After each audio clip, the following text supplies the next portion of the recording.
She is Stephanie Shepard, formerly convicted of conspiracy to distribute marijuana in 2010, and as a first-time nonviolent offender, received a sentence of 10 years in the Federal Bureau of Prisons. After serving 9 years, she was then placed on federal probation for an additional 5 years, and she now serves as the Last Prisoner Project's Director of Advocacy and sits on the organization's board of directors. And she is adamant about advocating for restorative justice for those suffering and who continue to suffer, as she has from the criminalization of cannabis. Now, the Last Prisoner Project was founded in 2019 out of a belief that no one should still be incarcerated or suffer collateral consequences of offenses that are now legal.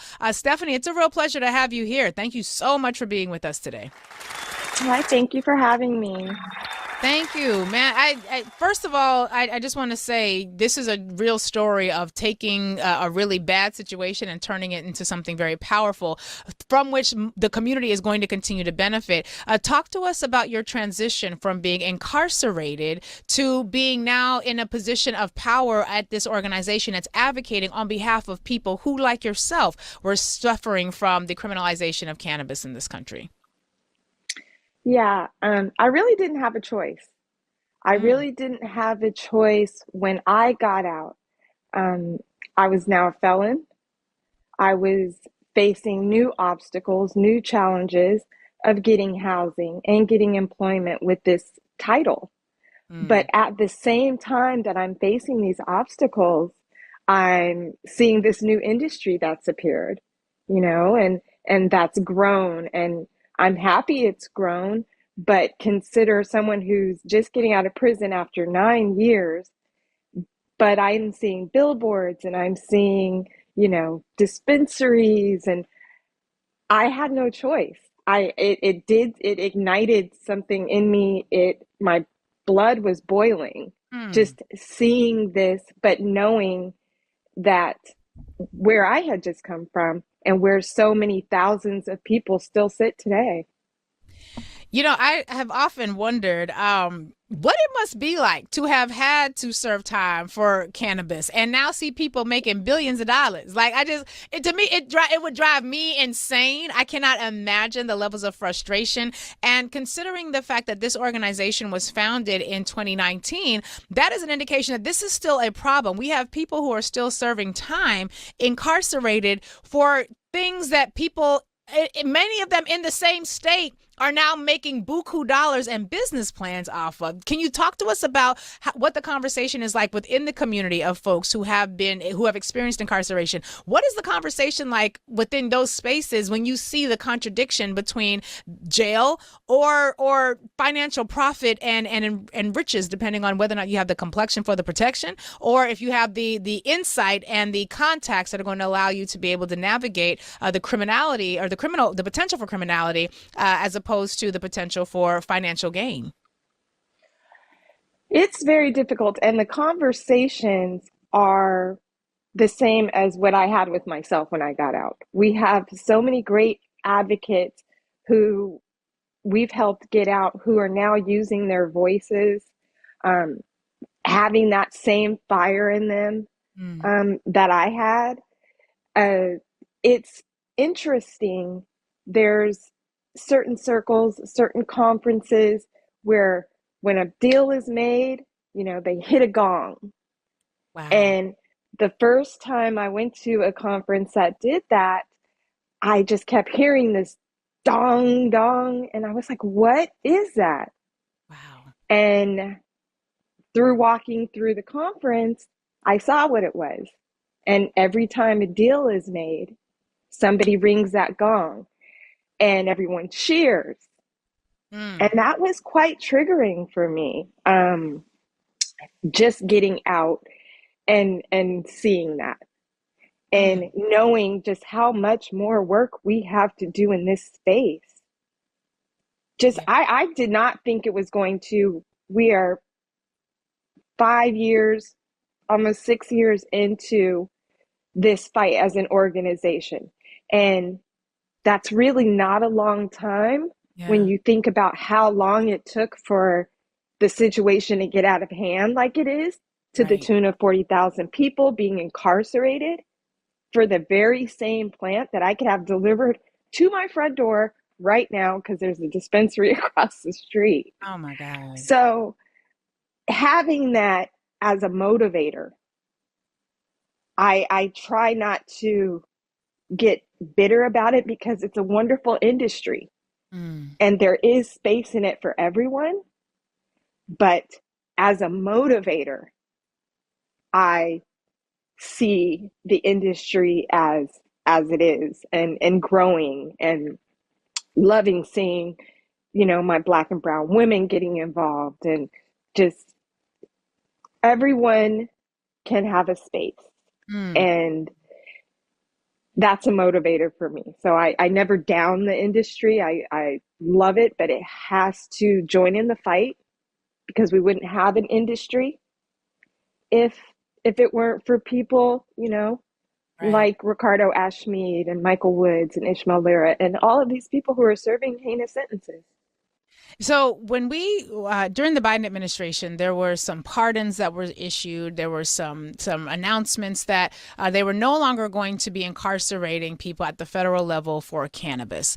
And yet, if that were true, I don't know that your organization would need to exist. So clearly, some people were not covered by those executive orders or by those pardons and clemency provisions. Talk to us about what type of or what type of charge might still have someone serving time for cannabis related elements. Because for a lot of people, they thought, well, I thought everybody who was serving time for cannabis was let go because of the orders that Biden put in. But clearly there are some folks who were not. Talk to us about the distinction there. Well, the interesting thing about those pardons is it did not release, the first round did not release not one person. It Oh. was not one, it was a forgiveness of past charges. Oh, so you was So, already out and you got forgiveness? right, right. Oh, wow. Which I thought to myself, well, thanks. It's always nice to have a little bit of that clearance aspect to your record. But if I'm already out, some of these people have been out 10 years. Wow. If I'm already out and it's 10 years later, I'm figuring my life out. When Hmm. we talk about pardons and clemency, we're talking about reuniting families, Hmm. getting people out of prison. Right. You mentioned I'd just gotten off of 5 years probation. I was on probation, and there's a whole nother set of obstacles surrounding probation. You're Yeah. still technically a prisoner at Yeah. that point. Yeah. It's just geography, it's just the checks and balances. But I was out. I couldn't complain. But why are people still sitting in is the thing that kept coming back to me. So when we have these conversations about um, relief, Hmm. it has to go even further than record clearance. Very important. That's Right. a whole other set of challenges. There's different categories, but our goal is to give people the opportunity to get back with their families. That's the important thing, and let them figure the rest of their life out after that. Hmm. So when we talk about pardons and clemency, it can be frustrating, but the last set that Biden did, there was some action for some cannabis prisoners, Okay. but it wasn't nearly enough. There's Hmm. 3,000 people on the federal level Wow. incarcerated for cannabis. Oh my God. And I see on So, your so website at love Last getting, Prisoner. 9 people out, but Yeah. Right. Well, and great for happy for them, love them, appreciate them, absolutely. but 9 out of 3,000. I'm looking actually, and I just dropped this into the Nubia chat, folks, and Joan, I'm going to put this into the Zoom chat as well. I'm looking at your website, lastprisonerproject.org/stories. And the website itself, y'all, is lastprisonerproject.org, but you've got these stories of people who, some in wheelchairs, some who are shown pictured with their families. I see one story of, let's see, this is Mohammed Taher. He is somebody who was sentenced to 25 years in prison for selling cannabis, has served 7 years despite the fact that he was operating in states that have now completely legalized or decriminalized cannabis. This is one of the challenges that I've always thought about when it comes to the injustice here, because if you are in a state that has now legalized or decriminalized this plant and you are currently serving time, there's no function in many state laws, or I guess even at the federal law, there's no function that would say the thing that you did that was illegal then is no longer illegal, so we're going to let you out since it's the thing that you were incarcerated for. Now if you were to do it, you would be perfectly within your purview to do. Is that the distinction? Is that the discrepancy, that these are folks who are serving time, particularly those who are in states that have now legalized or decriminalized? Is it that there's no backward-looking function that would allow them to sort of be grandfathered into freedom from incarceration? Exactly what it is. There is no retroactive relief for these people, which is what we're fighting for and moving forward and working in different states that are continuing to legalize. You know, it seems like a new state's legalizing, every month at this rate. But to make sure that's in that agreement, Yeah. automatically, when you legalize in your state, the people in that state are released because they're no longer there under a crime. And I've had people tell me, well, I mean, you broke the law. Mm. But now the law isn't So broken anymore. now it's not against the law to do that.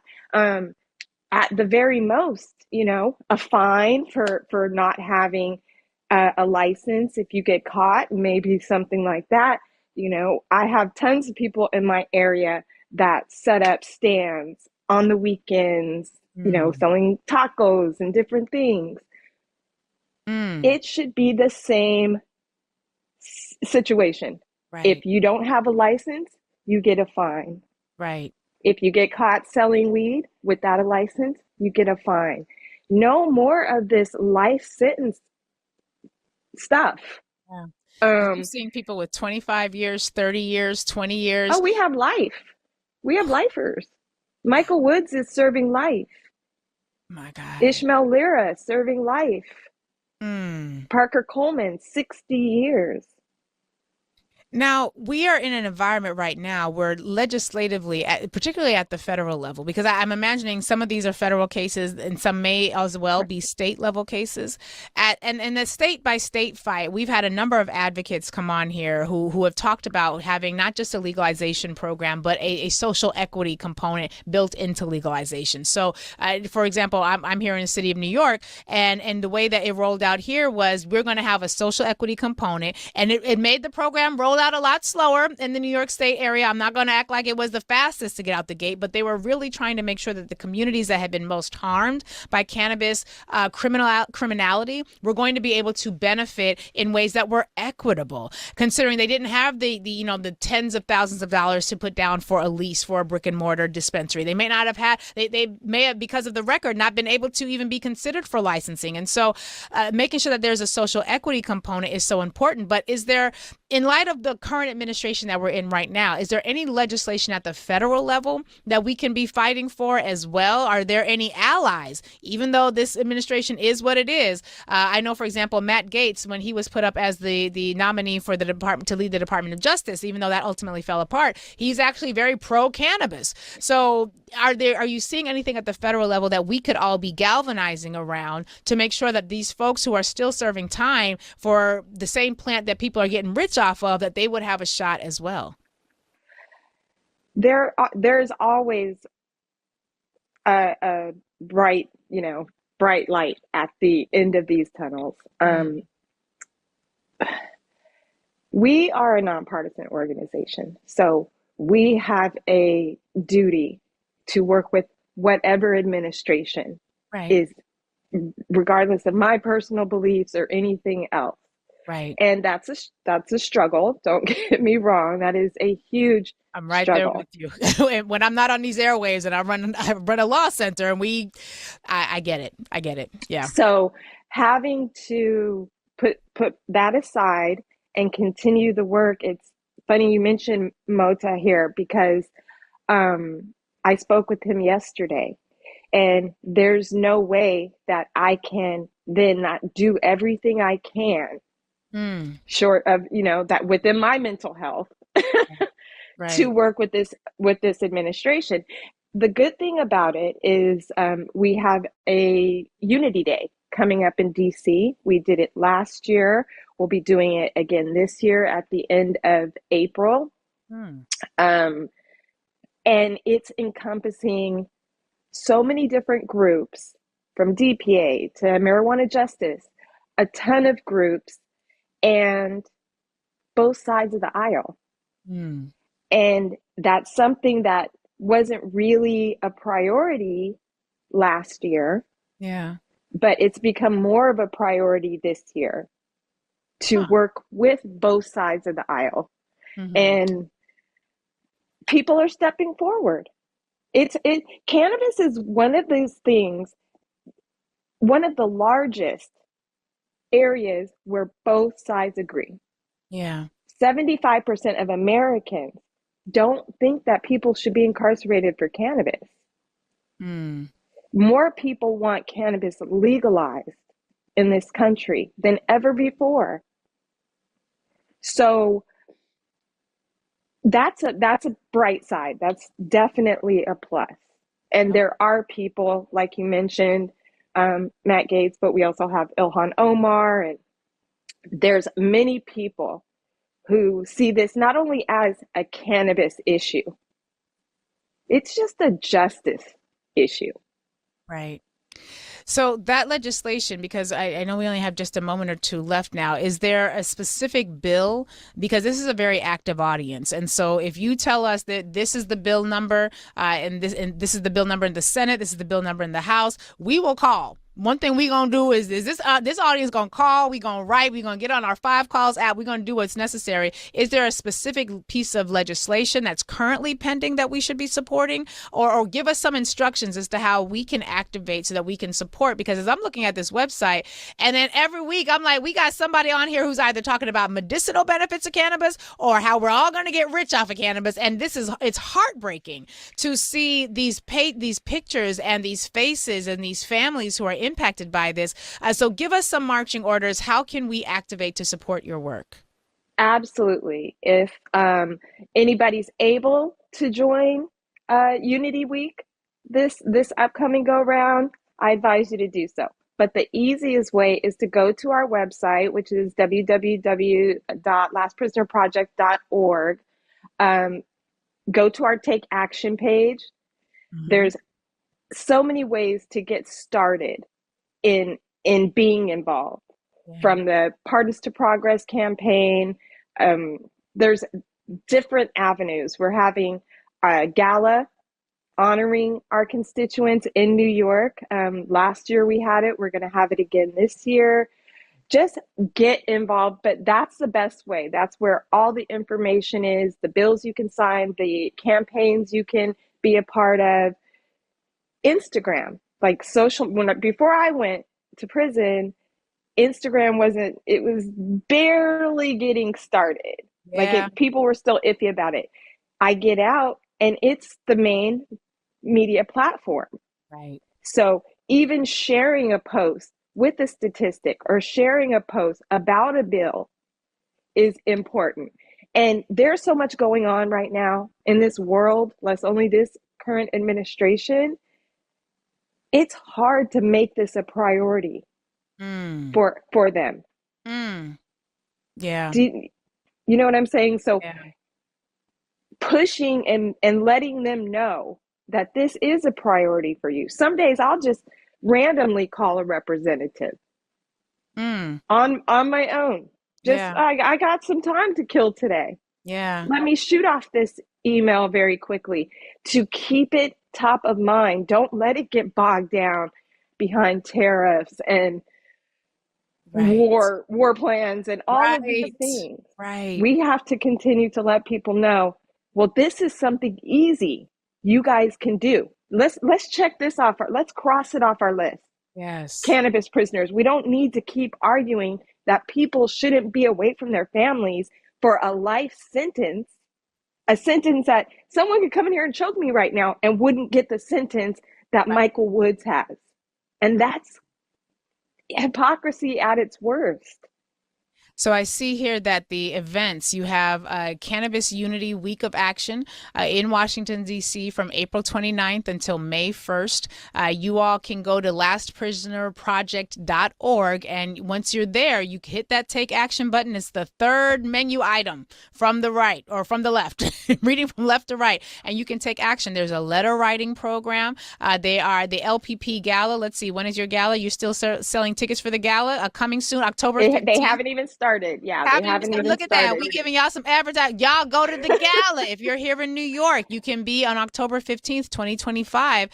There is the second annual gala, and this is to raise funds to support this effort, because I'm sure this sort of advocacy requires resources. There's a letter writing campaign, and they give you instructions on how to contact your representative. This is the work, y'all, that we have to do, because we have to be present in every space. We must take cultural authority in every space. And if we know that there are people who are serving life sentences, serving decades more for crimes, and I'm putting that in air quotes, that are no longer crimes, but are instead our business launch pads, so that people who have the complexion for the protection are able to benefit. And it's not just them, but y'all understand what I'm saying, then we have to do this work.